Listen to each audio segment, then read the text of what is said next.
На канале Абхазского телевидения вы смотрите информационный выпуск Амшикшара. Здравствуйте.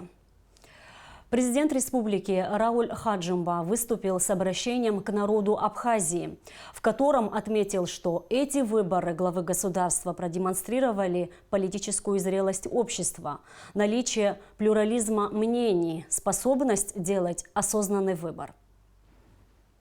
Уважаемые соотечественники, выборы президента Абхазии, прошедшие 25 августа текущего года, важное и знаменательное событие. Еще один ответственный этап в нашей новейшей истории – становление нашего независимого государства. Заслуживает высокой оценки то, что выборы прошли без нагнетания обстановки, в соответствии с Конституцией и действующим выборным законодательством. И в этом еще раз проявились мудрость и благоразумие нашего народа.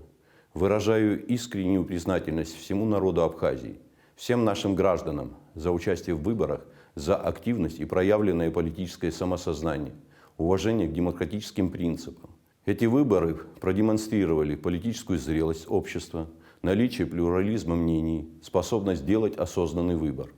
Истинно демократический характер народного волеизъявления – предмет гордости для нашего государства, для всех нас. Эти выборы уникальны и тем, что конкурирующие политические команды вели себя корректно и уважительно, не ставя под угрозу стабильность и спокойствие. Общеизвестно, что становление политической системы в молодом независимом государстве – достаточно сложный процесс, которому сопутствуют значительные проблемы развития и роста. Но несмотря на это, мы проходим этот путь уверенно, шаг за шагом. Нам следует бережно и заботливо относиться к конституционным завоеваниям, к независимости и свободе, на алтарь которой сложили головы сыны и дочери Абхазии. Мы обязаны продемонстрировать всему миру способность строить правовое, цивилизованное государство. Стержневой его основой может стать только единство народа, общность взглядов в защите общенациональных интересов и традиционных ценностей. Впереди второй тур голосования. Общество должно выбрать путь, по которому пойдет страна в ближайшие 5 лет. Уверен, что мы не должны отказываться от диалога и сотрудничества с теми, с кем вступали в непростые политические отношения на разных этапах. Ведь всех нас, несмотря на возможные разногласия, объединяет одна цель – построение свободного, самодостаточного, экономически благополучного и безопасного абхазского государства. Призываю все политические силы к продолжению спокойной, цивилизованной, ответственной предвыборной борьбы в отведенный до второго тура голосования срок. Не сомневаюсь в том, что выбор наших граждан будет осознанным и справедливым, продиктованным искренней заботой о судьбе нашей страны. В эти минуты в Центральной избирательной комиссии Абхазии проходит заседание, на котором обсуждаются итоги прошедшего первого тура выборов президента республики, а также определяется дата проведения второго тура. Итоги заседания смотрите в ближайшем выпуске новостей. Выборы главы Абхазского государства состоялись в минувшее воскресенье. Согласно статистическим данным, явка избирателей была невысокой, но все-таки перевалила через 50% барьер. Во второй тур вышли 2 кандидата, набравшие наибольшее количество голосов. Среди них действующий президент республики Рауль Хаджимба и лидер политической партии Амцахара Алхас Квициня. Наши корреспонденты отправились на улицы Сухума, чтобы выяснить, в каком настроении пребывают граждане и готовы ли они дальше активно выражать свою гражданскую позицию. В промежутке между окончанием голосования и оглашением итогов выборов вся страна словно замерла в ожидании. Избрать главу государства равносильно тому, чтобы озаглавить ход развития республики на ближайшие 5 лет. Сейчас, когда имена 2 наисильнейших кандидатов названы, народу предстоит сделать свой выбор во втором туре. Выборы прошли прекрасно, все тихо было, спокойно было. Второй тур тоже придем, конечно, все придем, и дети придут, и сыновья, и внуки, и правнуки, мне 6 семеро, все придем голосовать. Каждый обязан пойти на выборы и сделать свой выбор в качестве того или иного кандидата, чтобы выбрать свое светлое будущее для своей республики и в том числе и для себя. Я пойду на второй тур, да, буду голосовать за того кандидата, которым считаю для себя и для страны то, что он сделает лучше. Не секрет, что в абхазском обществе большое значение имеют родственные отношения. Мы не примем такого подхода к управлению государством, отмечает житель столицы Яков Кварчия. Чтобы действительно был порядок истинный, чтобы он действительно, вот эти родственные отношения, это гибель.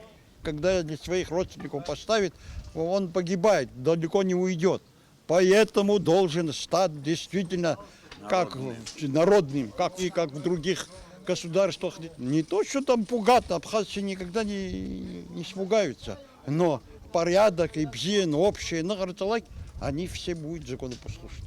Разные люди озвучивают разные чаяния, но все они сходятся в стремлении к светлому будущему. Сухумцы болеют за столицу и рассчитывают на реализацию полезных и актуальных проектов в своем городе. Все как-то приезжают, тоже неприятно смотреть. Вот наш вокзал хотя бы.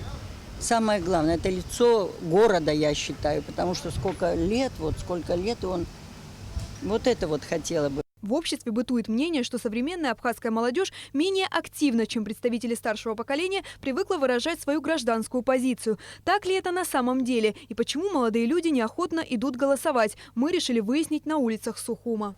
С одной стороны, не проголосовать – кощунство, потому что вопрос своего же дома. С другой стороны, ты проголосуешь, ему уйдет неправильно, и, грубо говоря, ты за это несешь ответственность. Палка о двух концах. Если честно, я думаю, что особо ничего не поменяется.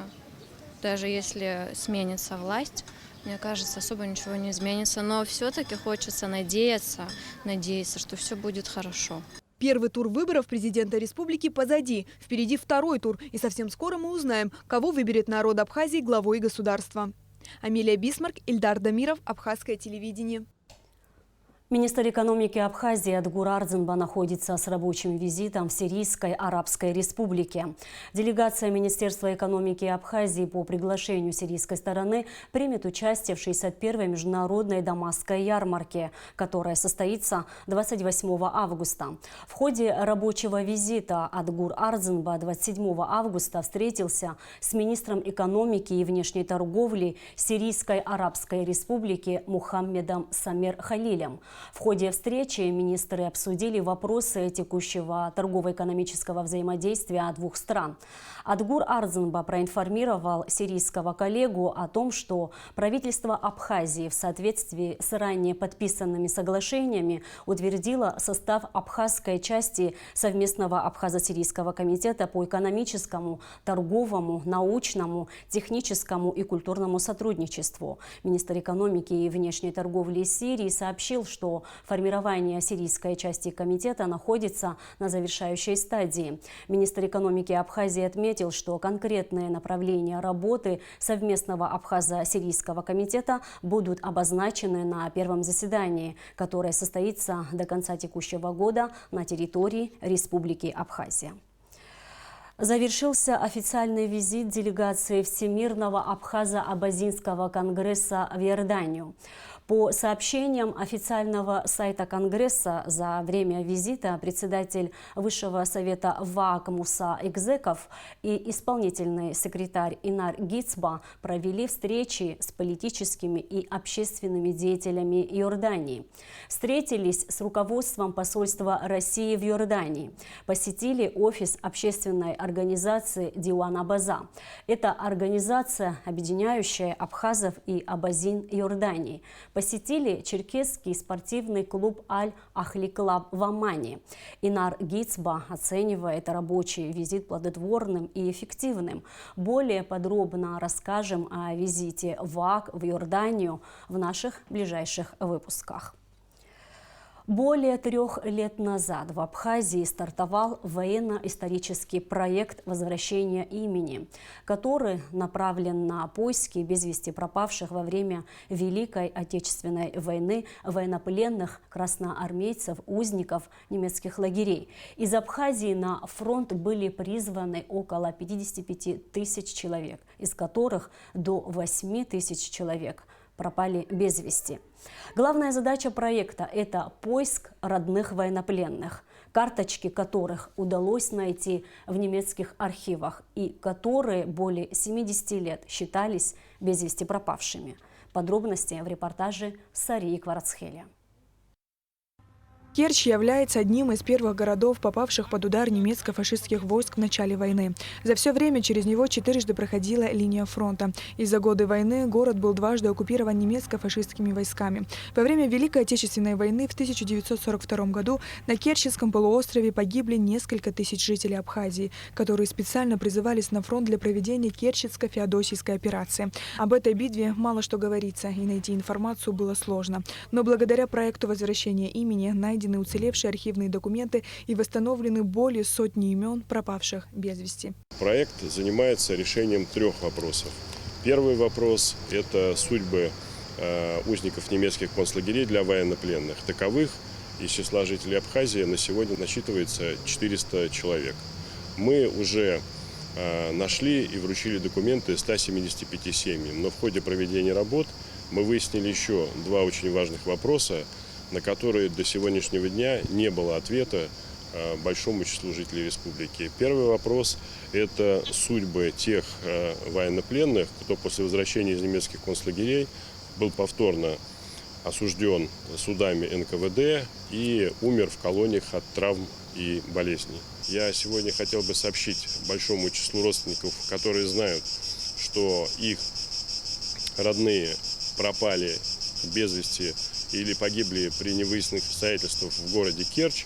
На самом деле теперь это место установлено, и судьба многих из них известна. Чтобы узнать о судьбе без вести пропавших, участниками проекта поднимаются уникальные материалы в европейских архивах. В частности, поиски ведутся в архивных данных военнопленных немецких концлагерей времен Великой Отечественной войны. По этим данным, на сегодняшний день в Абхазии уже проинформировано более сотни родственников военнопленных, среди которых есть абхазы, армяне, русские и греки. Документы, подтверждающие личности пропавших без вести, вручаются родственникам погибших. Военно-патриотический проект возвращения имени продолжает свою работу в Абхазии и России.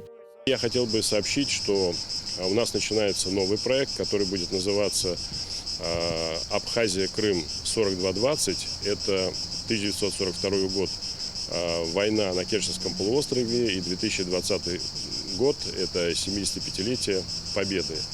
Мы решили посадить на месте гибели наших соотечественников яблоневый сад с деревьями по числу тех городов, которые принимали участие в этом сражении. С 1 по 15 октября 2019 года организуется первая такая поездка на Керченский полуостров в город Керчь. Вот я держу в руках приглашение из администрации Ленинского района Республики Крым, где нас готовы принимать для того, чтобы родственники могли посетить место этих сражений. Любой желающий, который захочет посетить эти места, может позвонить по номеру 999 13 17. Сария Кварцхеля, Руслан Орлов, Абхазское телевидение. А сейчас о погоде. По сообщению Гидромедцентра, в Абхазии ожидается облачность с прояснениями погода. Ночью и утром местами возможен кратковременный дождь. Температура воздуха ночью плюс 20-23, днем 24-25 градусов. Температура морской воды плюс 26 градусов.